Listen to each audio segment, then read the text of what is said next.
శ్రీ మహాగణాధిపతయే నమః. ఐం మహాసరస్వత్యై నమః. శ్రీ గురుభ్యో నమః. బ్రహ్మశ్రీ డాక్టర్ అయాచితం నటేశ్వర శర్మ గారు నాకు చాలా దగ్గరి మిత్రులు. వారు తిరుపతి సంస్కృత కళాశాలలో నాకన్నా ఒక 2-3 సంవత్సరములు వారు ముందు. ఆయన నేను ఒక విధంగా సహాధ్యాయులం. గొప్ప విద్వాంసులు.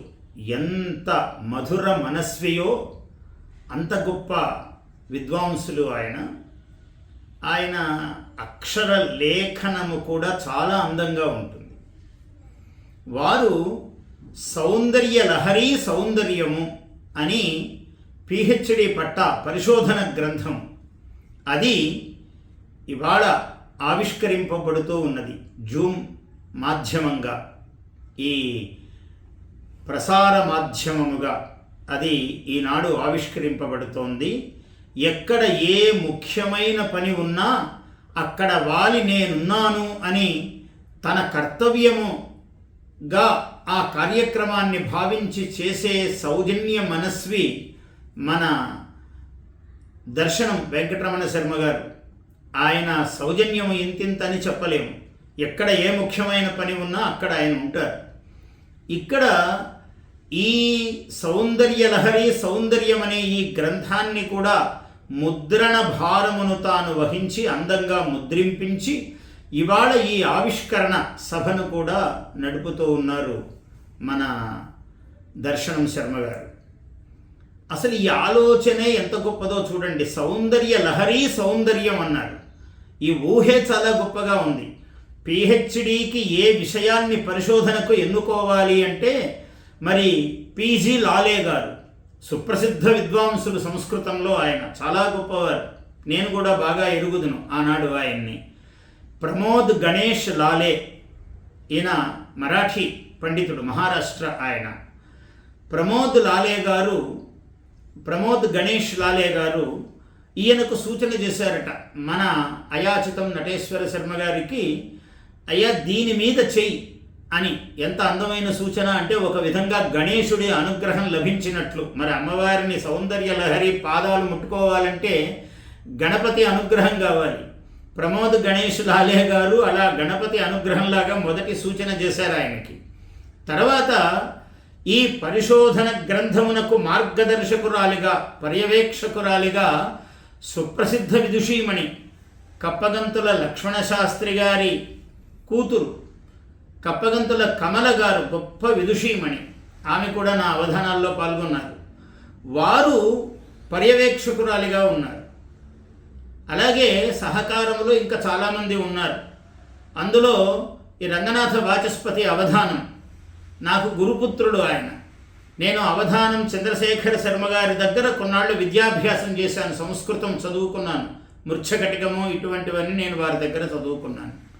అటువంటి గురువు అవధానం చంద్రశేఖర శర్మ గారు, వారి పుత్రులు రంగనాథ వాచస్పతి గారు చాలా సహకారము చేశారు అని ముందు మాటలో రాసుకున్నారు మన నటేశ్వర శర్మ గారు. ఇది ఎంతోమంది సహకారముతో, ఎంతోమంది దానికి తోడుగా బాసటగా నిలవడంతో ఒక అద్భుతమైనటువంటి ఒక పరిశోధన గ్రంథము వెలువడినది. చాలా ప్రామాణికముగా ఉన్నది ఈ గ్రంథం. దీన్ని ఒక 6 భాగాలుగా శర్మగారు 6 తరంగములుగా విభజించుకున్నారు. దీన్ని 6 తరంగములే ఎందుకయ్యా అంటే మామూలుగా నేను అనుకుంటాను షట్ కమలములు, ఇది కుండలిని విద్య. అందువల్ల 6 కమలములకు 6 తరంగాలు ఉద్దేశముగా కావచ్చు. లేకపోతే షడ్విధం స్తోత్ర లక్షణం అన్నారు భాస్కరాచార్యుల వారు. లలితా సహస్రనామ భాష్యములో ఒక మాట రాశారు. నమస్కారః తథాసీశ్చ సిద్ధాంతోక్తి పరాక్రమః విభూతిశ్చ ప్రార్థనాచ షడేతత్ స్తోత్రలక్షణం షడ్విధం స్తోత్రలక్షణం అన్నారు. కాబట్టి ఈ 6 విధాలుగా స్తోత్రము అనేదే ఉన్నది. కాబట్టి ఇలా 6 భాగాలు ఆయన ఎన్నుకొని ఉండవచ్చు అని నేను అనుకుంటున్నాను. ఎందుకు అంటే ఈ 6 విధాలలో చాలా అందమైన విభాగాలు తీసుకున్నారు. మొట్టమొదటి తరంగములో ఆయన ఈ స్తోత్రములు ఎలా ఉంటాయి, అసలు సౌందర్యలహరి స్తోత్రం యొక్క ప్రత్యేకత ఏమిటి అనేది ప్రారంభ తరంగములో తీసుకున్నారు. శంకరాచార్యుల వారి చరిత్ర ఇలాంటివన్నీ కూడా. ద్వితీయ తరంగములో ఈ సౌందర్య లహరి అనే పేరు ఎలా పెట్టారు ఎవరికైనా తోస్తుందా? ఒక శంకర్ల వారికి తప్ప ఇటువంటి పేరు ఇంకొక బుద్ధికి తోచే అవకాశమే లేదు. అలా ఆ నామ ఔచిత్యమును రెండవ తరంగంలో తీసుకువెళ్ళారు ఆయన. మూడవది తంత్రం. ఈ సౌందర్య లహరి స్తోత్రము గొప్ప తంత్రగ్రంథము. మంత్రశాస్త్రము, తంత్రశాస్త్రము, యంత్రము, ఈ 3 కూడా ఇందులో నిండి నిబిడీకృతమై ఉన్నాయి.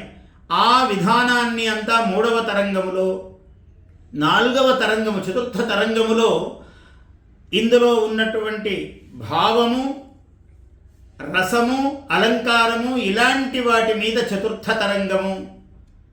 ఇంకా పంచమ తరంగ విషయానికి వస్తే అక్కడ వ్యాఖ్యానాలు ఏమేమి ఉన్నాయి సౌందర్య లహరి మీద, అవన్నీ ఎలాంటివి, ఎంత విశిష్టములైనవి, ఇలాంటి విషయాలు పంచమ తరంగములో. ఇంకా 6వ తరంగములో, షష్ఠమ తరంగములో ఆయన మహాద్భుతంగా సౌందర్య లహరి స్తుతి, ఇది వేదము, ఇది కొత్తగా ఎవరూ ప్రతిపాదించవలసిన పని లేదు, అది ఎలాగో వివరించాలి. అందువల్ల దీనికి వేదముతో ఉన్న సంబంధం ఏమిటి అనేది వివరించారు. ఇది ఇలా 6 తరంగాలలో ఒక పరిశిష్టముతో అద్భుతమైనటువంటి రచన చేశారు. నేను వారిని మిత్రము, నాకు చాలా హృదయంగమమైన మిత్రము ఆయన. నా మీద అవధానాల్లో ఎన్ని శ్లోకాలు, ఎన్ని పద్యాలు రాశారో లెక్కలేదు. వారి అక్షరాలు చాలా సుందరంగా ఉంటాయి. అందుకని నేను ఏమంటున్నానంటే, శివుడు నటించినట్లు, ఆయన నటేశ్వర శర్మ కదా, కళాశాలలో ఉన్నప్పటి నుంచి నాకు చాలా ఇష్టం ఆయన అక్షరాలు. శివుడు నటించినట్లు రసశీతల చందన రసశీతల గంధము చిందినట్లు, లేచివురుల గిల్లి దోసిటను చిత్తములు రగపోసినట్లు, శ్రీలవకుశ సుందరాక్షర విలక్షణ శిల్పములెన్నో చెక్కు తామెవరికి గానియందవు నటేశ్వర శర్మ బుధేంద్రలేఖినుల్. ఆయనలాగా రాయటము అక్షరాలు కానీ, అక్షరమైన భావము, కావ్యము కానీ ఆయనకే సాధ్యం. ఇవాళ మన శర్మగారు ఎలాగో మా రాజీవ్తో మాట్లాడి దీని మీద వారు చెప్పాలి అని అడిగారు. అదేవిధంగా మా సోదరి అరుణకుమారి గారు, నటేశ్వర శర్మ గారి శ్రీమతి, ఆమె కూడా నిన్న నాతో మాట్లాడారు. నేను ఒకసారి ఒక 5-6 ఏళ్ల క్రితం అన్నవరంలో ఆ స్వామి దయాభిక్షగా నన్ను అవధానం చేయమని పిలిచారు. పృచ్ఛకులను నేను కొందరిని పిలుస్తూ నటేశ్వర శర్మ గారు వస్తే బాగుంటుందని నేను రమ్మన్నాను. నేను సతీయుతంగా వస్తాను అన్నారు. పరమానందం. కలిసి వెళ్ళాము. అవధానం అద్భుతంగా జరిగింది. అద్భుతమే అవధానంగా జరిగింది. అలా ఆ సోదరి నిన్న నాతో మాట్లాడారు. నాకు సౌందర్యస్తుతి శంకరార్య లహరి, అది స్తుతి, శృతి కూడా. సౌందర్య శృతి శంకరార్య లహరి, సౌందర్యముల్ విప్పుచోన్, అందమ్ముల్ విరచించే, అందమ్ముల్ వివరించే, శోధన కళా వ్యాఖ్యాన పట్టముగా. ఇది PhD పరిశోధన గ్రంథము కదా. అందమ్ముల్ వివరించే, శోధన కళా వ్యాఖ్యాన పట్టముగా, స్పందద్గౌరి అయాచితార్థ నిధియై. అయాచితము గాని, ఆయన ఇంటి పేరు అయాచితం. స్పందద్గౌరి అయాచితార్థ నిధియై, సత్యఫల శ్రీలు తామందించున్ గద శ్రీ నటేశ్వరునకై ఆయుష్యమారోగ్యమున్. ఆయనకు ఆ గౌరీదేవి లలితాంబిక స్వయముగా తానై తాను ప్రసన్నురాలై స్పందించి అయాచిత అర్థనిధి అయి ఆమెను అడగకుండానే వరములు ప్రసాదిస్తుంది తల్లి.